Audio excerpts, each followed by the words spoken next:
अस्सलामुअलैकुम, आप देख रहे हैं प्रोग्राम सिविल सोसाइटी की आवाज़ और मैं हूं सफिया खान। इस वक्त हम मौजूद हैं गवादर में और मेरे साथ डीपीओ साहब गवादर मौजूद हैं। इनसे इनका तारुफ इन्हीं की ज़बानी जानते हैं। जी सर। अस्सलाम वालेकुम जी, मेरा नाम खालिद मुस्तफ़ा कोराई है। मैं सिंध से बिलोंग करता हूँ और ये बलूचिस्तान में मेरी दूसरी पोस्टिंग है। अच्छा सर, मैं आपसे ये जानना चाहूँगी क्योंकि आप डीपीओ साहब हैं तो बिल्कुल इन्फॉर्मेशन आपको इलाके की भी होगी, तमाम चीज़ों की, क्राइम की। तो मुझे ये बताइएगा कि गवादर में जो है इस वक्त सिक्योरिटी के मामला किस तरह से चल रहे हैं, कैसे चल रहे हैं? अल्लाह की मेहरबानी से कोई अपना ऐसा केस हमारे पास दाखिल नहीं हुआ जिसमें कोई मोटरसाइकिल थेफ्ट हो, स्नैचिंग हो। एक केस मेरे से पहले दाखिल हुआ था जिसमें मोटरसाइकिल थेफ्ट भी हुई थी और कोई अटेम्प्ट रॉबरी हुई थी, वो 6 महीने में हुआ था। तो उसके अलावा वो भी डिटेक्ट हो गया। कोई हमारे पास क्राइम नहीं है। नार्कोटिक्स है जिस पर हमने 90% जो है हमने उस पर काबू कर लिया है।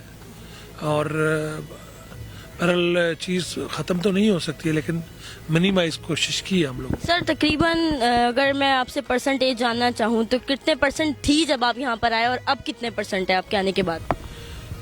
देखिए, मैं आपको बताऊं, पहले तो खुले आम लोग जो है वो मंशियात चल रही थी और अब मेरे हिसाब से 5% से 8% है। लेकिन अब काफ़ी अरसे से ये बीमारी है जो यहाँ पर चल रही थी। अच्छा सर, जो मुल्ज़िमान आप गिरफ्तार करते हैं उनको थाने लाया जाता है, बिल्कुल, और फिर क्या करते हैं आप? उन पे दफ़ात कौन सी लगती हैं ये बताइएगा और ये भी साथ में बताइएगा कि जब उनको छोड़ा जाता है तो वो किस बुनियाद पे छोड़ा जाता है? देखिए बीबी, बात यह है कि पहला जो है वो मंशियात की जो मिकदार है उस हिसाब से केस रजिस्टर होता है। उसकी क्वांटिटी रखी होती है, थोड़ी होती है तो उसमें 9A होता है, थोड़ा ज़्यादा होती है तो 9B होता है, और 1 किलो से ज़्यादा होती है तो फिर वो 9C होता है। और पुलिस को अख्तियार नहीं है कि वो उसको FIR के बाद कोई छोड़ सके। वो कोर्ट जो है वो फिर उनकी कानून के मुताबिक बेल उठाती है।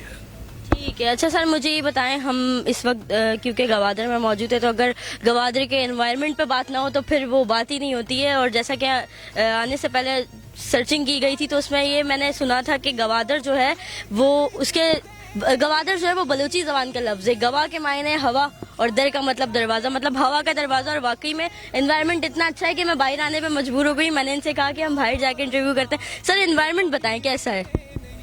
बहुत ज़बरदस्त है और आपको यहाँ पर इस मौसम में, दिसंबर में, आपको यहाँ पर बाहर का मौसम लग रहा होगा। जैसे हमारे यहाँ सिंध में मार्च और अप्रैल होता है, 15 मार्च के बाद हम लोग बाहर आके बैठते हैं।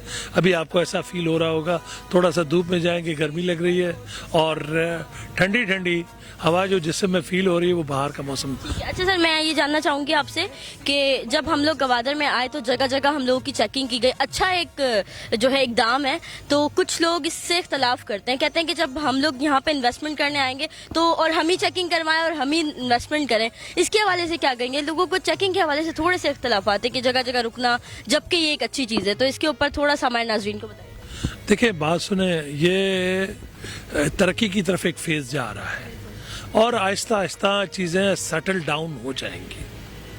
जैसे पहले हालात थे और जिसमें फोर्सेस ने अपनी जो है वो बहुत सारे नौजवान उन्होंने उनके शहीद हो गए, और आज जो आपको ये हालात मिल रहे हैं ये उनके जो शुहदा का जो खून है उसके विरसे में ये चीज़ें आपको आज अमन अमान, ठीक, लोग फ्रीक्वेंटली घूम रहे हैं, ये आपको मिला है। अच्छा, अब रह गया जगह जगह चेकिंग। आस्ता आस्ता आप लोगों को ये चीज़ फील होगी।